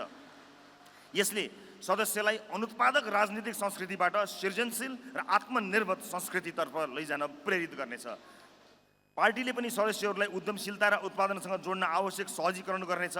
सिप विकास तालिम, परामर्श तथा सामूहिक उद्यमका अवसर, बजार पहुँच, लगानीकर्तासँग सम्पर्क तथा सफल अभ्यासहरूको आदान प्रदान जस्ता कार्यक्रम मार्फत सदस्यहरूलाई सक्षम बनाउने प्रयास गरिनेछ। पार्टी स्वयं व्यवसाय सञ्चालन गर्ने संस्था होइन, तर उद्यम गर्न चाहने सदस्यलाई आवश्यक जानकारी, समन्वय र सहजीकरण प्रदान गर्ने अभियानकारी शक्ति बन्नेछ। हामी यस्तो राजनीतिक संस्कृतिको विकास गर्न चाहन्छौँ जहाँ सदस्यको परिचय र प्रगति उसको पहुँच र प्रभावको झ्यालबाट होइन, उसले सिर्जना गरेको उत्पादन, स्थापना गरेको उद्यम, दिएको रोजगारी र समाजमा पुर्याएको योगदानको मूल ढोकाबाट होस्। जनताले पार्टी सदस्यलाई केवल भाषण गर्ने व्यक्तिका रूपमा होइन, आफ्नै श्रम र सिर्जनाबाट समाजमा परिवर्तन ल्याउने व्यक्तिका रूपमा देख्न सकुन्। हामी चाकडी संस्कृतिको अन्त्य र उत्पादनशील संस्कृतिको विकासमा विश्वास गर्छौँ। हाम्रा सदस्य अवसरको व्यापार गर्ने होइन, अवसर सिर्जना गर्ने व्यक्ति हुनेछन्। पार्टीले त्यस्ता सदस्यलाई पहिचान गर्ने, प्रोत्साहन गर्ने र आवश्यक सहजीकरण गर्नेछ। उत्पादन, उद्यम र श्रमसँग जोडिएको राजनीतिक सदस्य नै आत्मनिर्भर नेपाल निर्माणको बलियो आधार बन्नेछ। लिडरसिप एकाडेमी नयाँ राजनीतिक संस्कारको शिक्षालय। लोकतान्त्रिक व्यवस्थाको सफलता केवल हाम्रो संविधानमा संवैधानिक संस्थाहरूबाट सुनिश्चित हुँदैन, बरु त्यसलाई सञ्चालन गर्ने नेतृत्व क्षमता, नैतिकता, दृष्टिकोण र कार्य संस्कृतिबाट सुनिश्चित हुन्छ।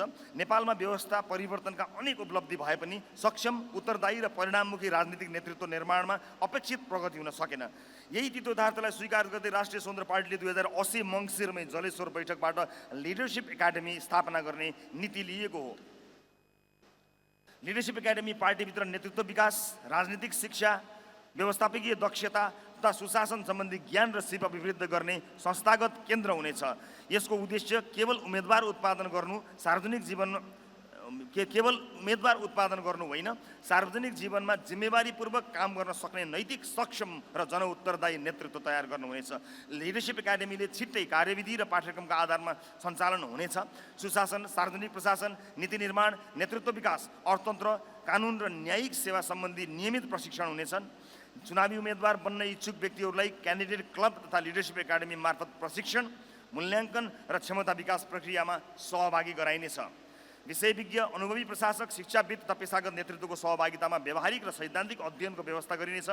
सहभागीहरूको नियमित मूल्याङ्कन, कार्य सम्पादन परीक्षण र नेतृत्व क्षमताको अभिलेखीकरण गरिनेछ। नैतिकता, पारदर्शिता, उत्तरदायित्व तथा सार्वजनिक सेवाको संस्कृतिलाई प्रशिक्षणको अभिन्न अङ्ग बनाइनेछ। आवश्यकता अनुसार एकाडेमीलाई प्रदेश तथा स्थानीय तहसम्म विस्तार गर्न सकिनेछ। यसको लक्ष्य स्थानीय तहदेखि सङ्घीय तहसम्म नेतृत्व विकासको दीर्घकालीन पाइपलाइन निर्धारण मात्र होइन, पार्टीका नीति, कार्यक्रम तथा वैचारिक बहसलाई अनुसन्धान र अध्ययन मार्फत थप समृद्ध बनाउनु पनि हो। हामीलाई विश्वास छ यो एकाडेमीलाई नयाँ राजनीतिक संस्कार, योग्य नेतृत्व र परिणाममुखी शासनको विद्यालयका रूपमा पछिसम्म स्मरण गरिनेछ। पुनः स्मरण गराउन चाहन्छु, लिडरसिप एकाडेमी थोरै पढ्ने, धेरै सिक्ने एकाडेमी हो र विगतमा सिकेका खराब राजनीतिक आचरण र संस्कार चटक्कै बिर्सने अनलर्निङ एकाडेमी पनि हो। प्रिय प्रतिनिधि मित्रहरू, हामीले साबित गर्नु छ रासोपा हाम्रा आलोचकहरूले भने जस्तो क्षणिक लोकप्रियतावादी शक्ति होइन, बरु यो दीर्घकालीन संस्थागत र परिवर्तनकामी राजनीतिक शक्ति हो। हामीले प्राप्त गरेको जनमत अन्तिम उपलब्धि होइन, ठूलो यात्राको प्रारम्भिक आधार मात्र हो। त्यसलाई दीर्घकालीन जनविश्वासमा रूपान्तरण गर्न विधि, पारदर्शिता, सुशासन र समर्पण आवश्यक छ। पार्टीमा वास्तविक सुधार त्यति बेला सम्भव छ जब व्यक्तिभन्दा विधि, मभन्दा हामी र स्वार्थभन्दा साझा उद्देश्य माथि राख्ने संस्कार विकसित हुन्छ। हामी परिपक्व र परिष्कृत हुँदै जाँदा जनसमर्थनको आकार पनि निरन्तर फराकिलो भइरहेको छ। हामीले आफ्नै पौरखमा यो पार्टीलाई हुर्काएर विशाल वृक्ष बनाउँदैछौँ। हाम्रो दृढ सङ्कल्प, निरन्तरको प्रयास र जनतासँगको अटुट सम्बन्ध नै हाम्रो सबैभन्दा ठुलो शक्ति हो। त्यसैले आत्तिनुपर्ने वा निराश हुनुपर्ने कारण छैन। हामीले आलोचना र निन्दालाई हाम्रो शक्तिको बढोत्तरीको परिणाम मान्नुपर्नेछ। बरु अब पहिलेभन्दा अझ बढी ऊर्जाका साथ अगाडि बढ्ने बेला आएको छ। हामीले देखेको सपना, नागरिकले राखेको आशा र परिवर्तनको यो अभियानलाई सार्थक बनाउन हामी एक ढिक्का भएर लाग्नुपर्छ। अब हामीसँग स्पष्ट भिजन हुनेछ, त्यसलाई कार्यान्वयन गर्ने सक्षम नेतृत्व हुनेछ र सबैभन्दा महत्त्वपूर्ण कुरा जनताको अपार साथ हामीसँग छ। यी सबैलाई समेटेर अगाडि बढ्न सके नेपालको राजनीतिमा नयाँ आयाम थपिनेछ र रासोपा देशकै अग्रणी मूलधारको विशाल शक्तिको रूपमा दीर्घकालीन रूपमा स्थापित हुनेछ। प्रिय प्रतिनिधि मित्रहरू, राष्ट्रिय स्वतन्त्र पार्टीलाई छोटो समयमै नेपाली राजनीतिको अग्रपङ्क्तिमा ल्याउन अतुलनीय योगदान पुर्याउने सम्पूर्ण नेताहरू, सङ्गठनमा खटिने कर्मठ सदस्यहरू, देश तथा विदेशमा रहेर निरन्तर साथ दिने शुभेच्छुक, साथै पार्टीले समय समयमा सञ्चालन गरेका विभिन्न अभियानहरूमा सक्रियतापूर्वक सहभागी भई अमूल्य समय र ऊर्जा प्रदान गर्ने सम्पूर्ण महानुभावहरूप्रति हार्दिक धन्यवाद ज्ञापन गर्दछु। तपाईँ हाम्रो अथक प्रयास, दृढ सङ्कल्प र निस्वार्थ सहयोग बिना यहाँसम्मको यात्रा पनि सम्भव नै थिएन। तपाईँहरूकै साथ, समर्थन र सक्रियताले रासोपा नयाँ वैकल्पिक राजनीतिक शक्तिबाट मूलधारको राजनीतिक शक्तिको रूपमा स्थापित भएको छ र सुशासन, पारदर्शिता र विकासको एजेन्डामा जनभावनाको प्रतिनिधित्व गर्दै अगाडि बढेको छ। सीमित कमी कमजोरीलाई सच्याएर रासोपालाई वैकल्पिक होइन, निर्विकल्प राजनीतिक शक्तिका रूपमा उभ्याउने हाम्रो दृढतामा सबै पक्षबाट सकारात्मक प्रतिक्रिया र सहयोग प्राप्त हुने अपेक्षा गरेको छु। अन्त्यमा यस प्रतिवेदनलाई रासोपाको राजनीतिक इतिहासको एउटा महत्त्वपूर्ण टर्निङ पोइन्ट बनाउन, अझै जनमुखी र व्यावहारिक बनाउन यहाँहरूबीच व्यापक र गहन छलफल हुने अपेक्षा राखेको छु। साथै पार्टी सभापतिका रूपमा मैले लिएका निर्णय र गरेका काम कारबाहीबारे समेत रचनात्मक आलोचना सहितको टिप्पणी सुझावको अपेक्षा गरेको छु। पार्टीलाई स्पष्ट दिशानिर्देश गर्न यो पहिलो ऐतिहासिक महाधिवेशन पूर्ण सफल हुनेछ र हामी आन्तरिक प्रतिस्पर्धाका पीडा होइन, थप उत्साहका साथ फर्कनेछौँ भन्ने अपेक्षासहित यो प्रतिवेदन महाधिवेशनको हल समक्ष पेश गरेको छु। धन्यवाद। जय घन्टी।